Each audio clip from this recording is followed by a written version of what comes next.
Good morning. Good morning. Happy Tuesday, everyone. Hope you're all having a wonderful day. Oh, hold on. We got echo. Hope you're all having a wonderful. There we go. Sorry about that. So we are going to get started here. Before we do, I just want to give you those couple tricks that I give you every time. Let me escape out of here real quick. So if you are at weeklywebinars.palmbeachschools.org and you are watching through here, this is your window that you're probably watching on.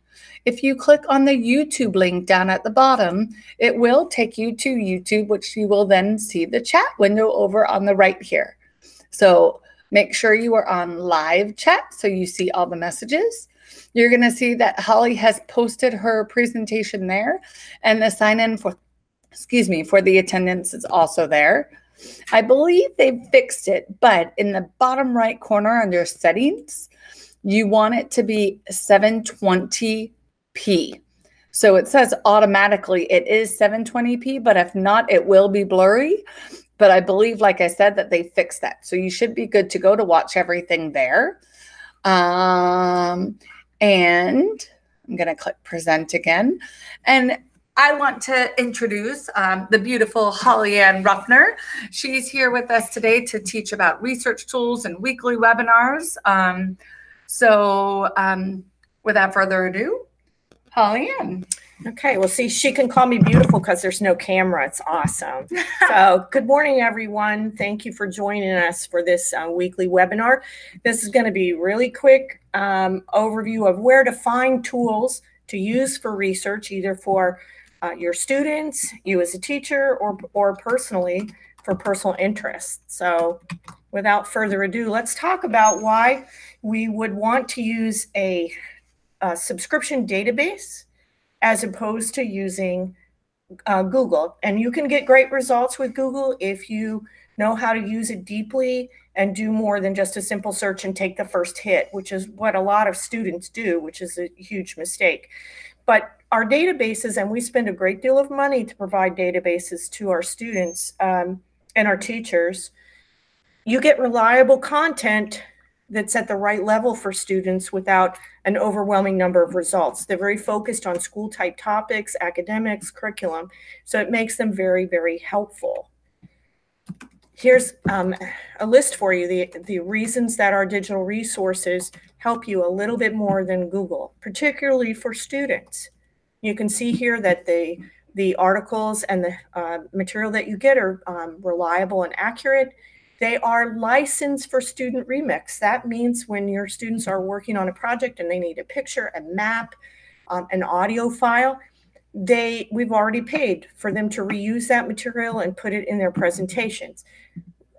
It is important that they learn how to cite what they use, and usually there's a citation tool within each database tool that helps them do that. So it keeps them inside of fair use, inside of copyright, and gives them stuff to work with, and they don't have to concentrate so hard on making sure they have the usage rights for the material that they're pulling for their project. You can very often, particularly our Gale resources, locate these articles and materials through Google. They are discoverable through Google. But once you get to the link, if you don't have a subscription, a password, you can't get to the actual full text article. So even though you can get to this through Google, you need our subscription to help you access the full text material. So we have a way for you to go straight there. So it's easy, just like Google. What's in a database, if you're not aware? Most databases, except those expressly written for our younger students, they index material from all these kinds of formats. So if your student is researching a social issue, history, whatever, the database basically pulls all that together and serves it up under their topic search, and then they can sort by all these types and use the appropriate type of resource for their assignment. So let's go through a few resources for samples. Now, I can't tell from, and maybe you could put it in the chat. Here's the little key to know. The district resources that are subscription-based have to be accessed through the employee portal or the student portal using the single sign-on that you have. If you are not in a teaching role, the curriculum department, ed tech, or a student, you will not have these tiles in your portal. So there's other resources on the web. If you're outside the teaching realm, you may or may not need these resources. If you have a student at home, they can get to them through the portal. So I'm going to go over two kinds of resources, the ones in the portal and the ones that you can get to on the web. So let's escape out of this. We're going to use my portal as an example. Student portals look slightly different if you're not aware. Their tabs are on the left-hand side. Employees are across the bottom. We're going to look for the tab that says Reference Desk. And all of the materials that I'm referencing today are linked on the Reference Desk tab. For elementary students, we have a resource called Pebble Go. And we have on Worldbook, we have several resources that are age appropriate for the younger student. So let's see how much time we have. Let me just click open Pebble Go real quick. This is a great resource that's for the emergent reader. They can search by topic or they can search visually, and the articles will read aloud to them. They're simple and it's meant for the K through 2 student. Another elementary resource we have is inside this suite of Worldbook databases. You would want to look at Worldbook Kids in particular. This is a great interface with beautiful graphics. It has maps, all kinds of activities. My favorite is the Compare Places. You can compare 2 spots in the world and it will line up facts about those 2 spots so that they can compare and contrast. It's has a lot of illustrations. Again, all can be used in student projects. And this is good for kids, basically 1st grade, maybe all the way up to 4th and 5th, but it's really meant for the primary student. So let me get back to my slides. And then the last one I want to show you in the portal. Let that cycle a minute and make sure you can see it. I've switched my screen. We're waiting for it to cycle. There it is. Okay, so the other one is inside the Gale Research tab. This is how I'm waiting for it to cycle. We got a delay. You have a 5-second delay, so they're going to hear you and see you, but not. They're going to hear you and see everything that you're doing 5 seconds behind over here. You say it. Right. Yep. I just want to make sure they caught up here. They're hearing you as if you're live, even though it's 5 seconds after you say it. Okay. All right. I just don't want to get ahead of the visual. No. Their voice and the visual are aligned. Okay, good. All right. Yep. So sorry. If you are a teacher or a media specialist, this is what you see when you click the Gale tile. If you are a student, let's say you're a student at Acreage Pines, you will go directly to the page that's appropriate for you. So a student will see this, a student at Acreage Pines. So here's Kids Info Bits. This is a Gale product that's terrific for elementary school students.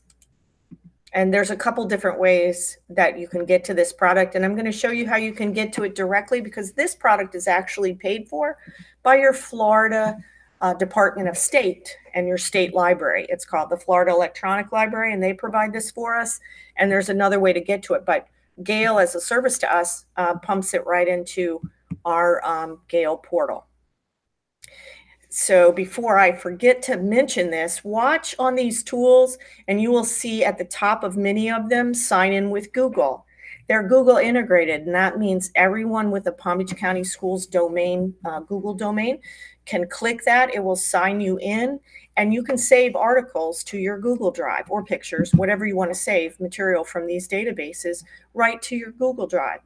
And this is really great for students that are working on a collaborative project or want to save stuff so they can look at it at home. They've found it on while they're doing a search at school, and it puts it all together for them. So there's great tools. Almost every single one of these tools is Google integrated.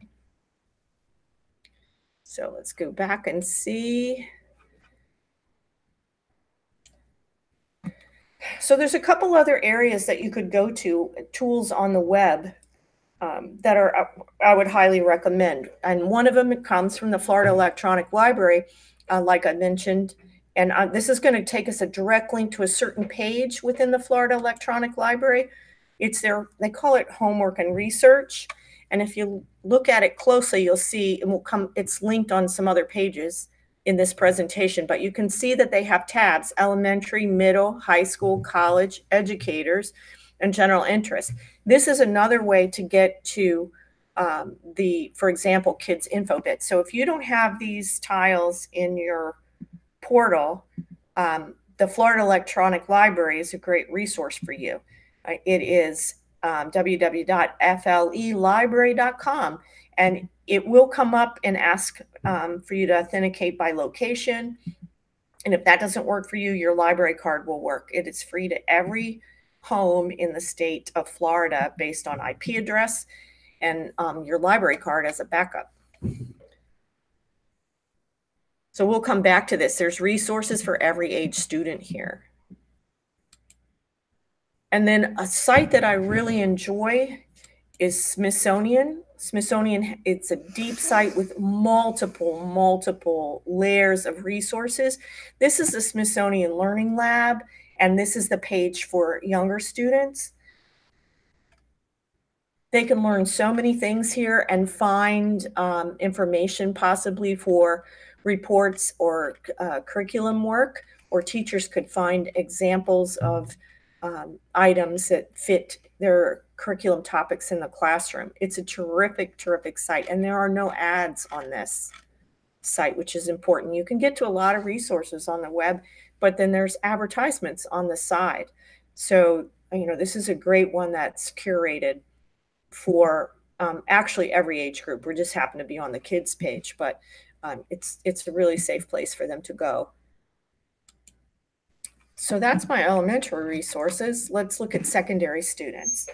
In the portal, we have some of the same things. We have the World Book Suite. We have the Gale Research tile. And we also have GVRL, which stands for Gale Virtual Reference Library. These are full chapter, full text ebooks that are nonfiction. Excuse me, let me take a little sip of water. That'll get my voice a little clearer.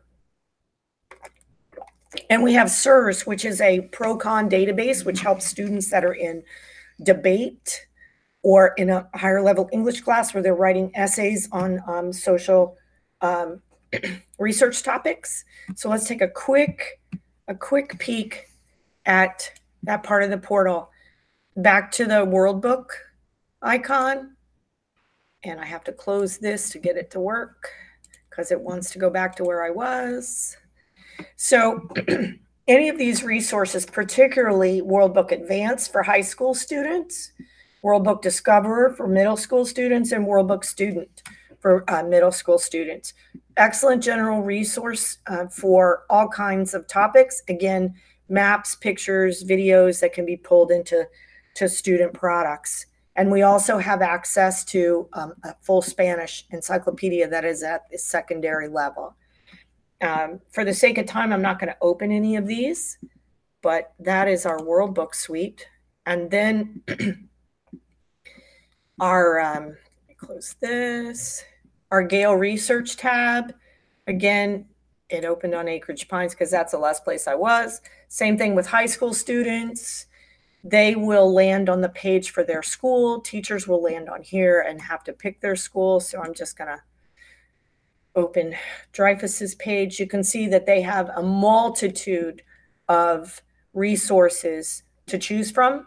Many of these are paid for by the district's Library Media Services Department, the department I work for, and the rest of them are provided by your state library, and they're all curated here for easy access. So a lot of information here on curriculum topics, from everything from science to social issues to global issues. There's sites for demographics. There are sites for career information, culinary. It's a really tremendous and deep resource. Then the GVRL that I mentioned is on this ebook tab.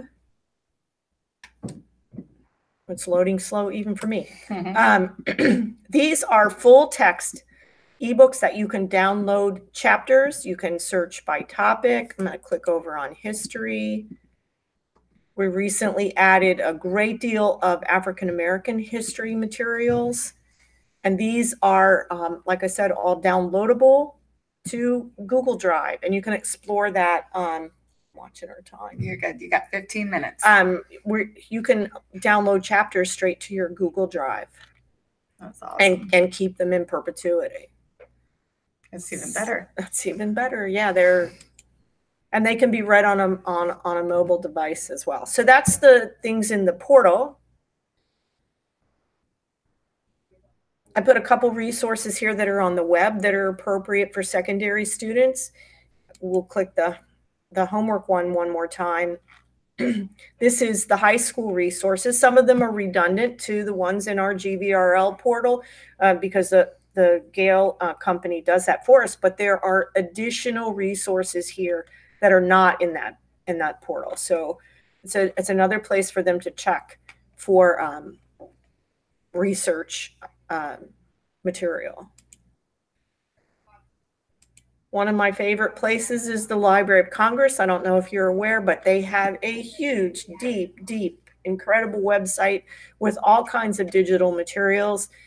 It does take a little work to search it, but you can get help on different pages through their Ask a Librarian service or Ask a Reference Librarian service to find the things. Here's their Ask a Librarian service to help you find the things in this site.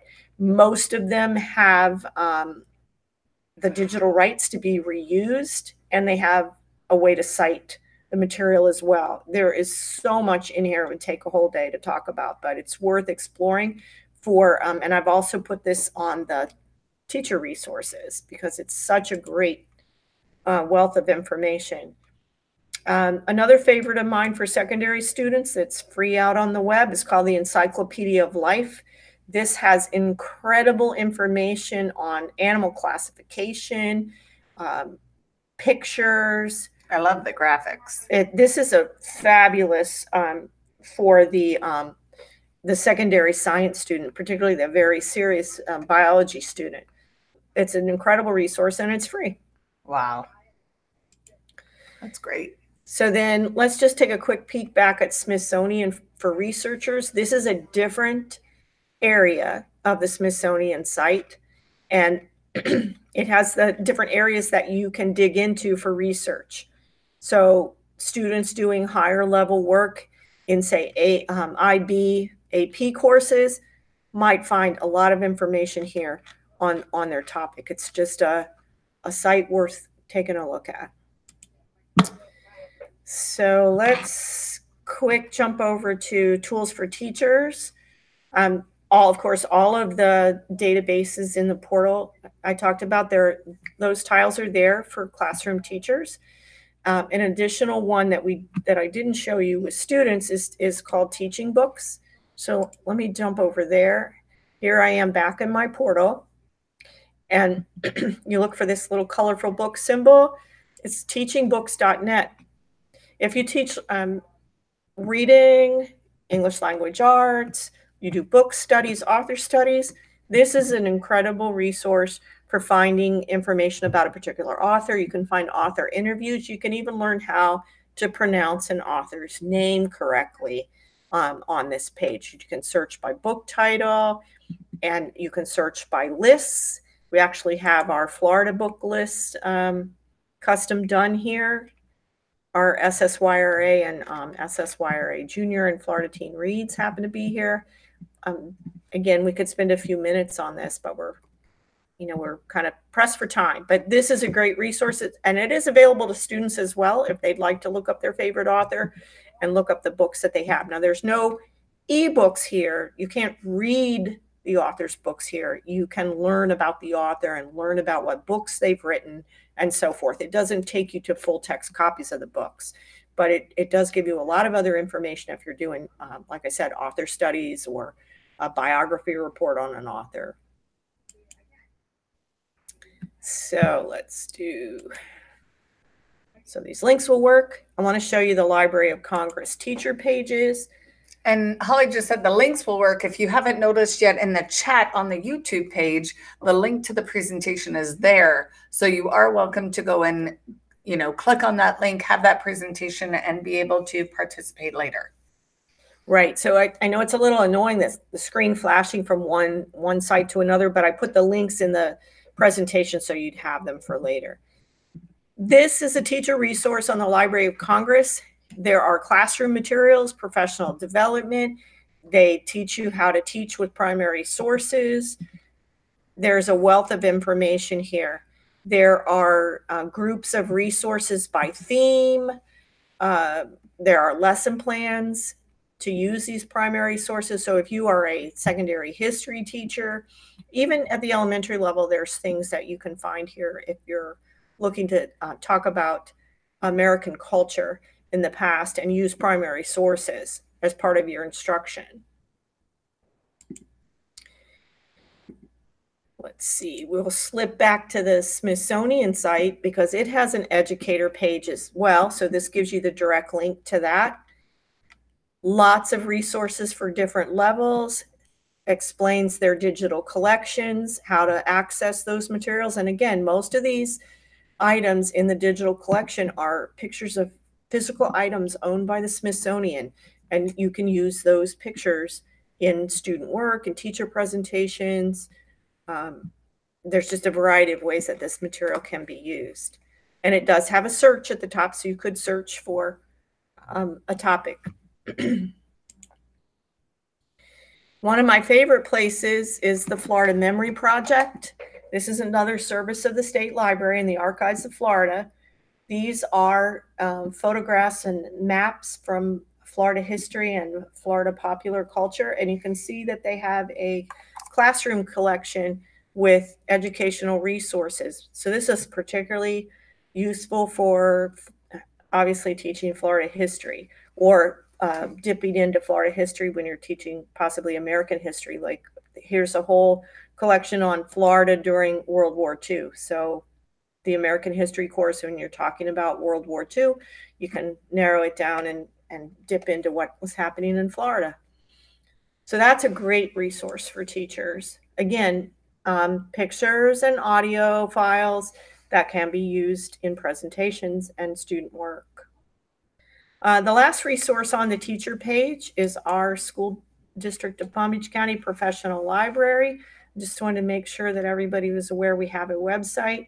We do offer study guides for the Florida Teachers Certification Exam, and we have a small book collection that you can access at the link on the page. And then we also have, I'm going to click the other page of this.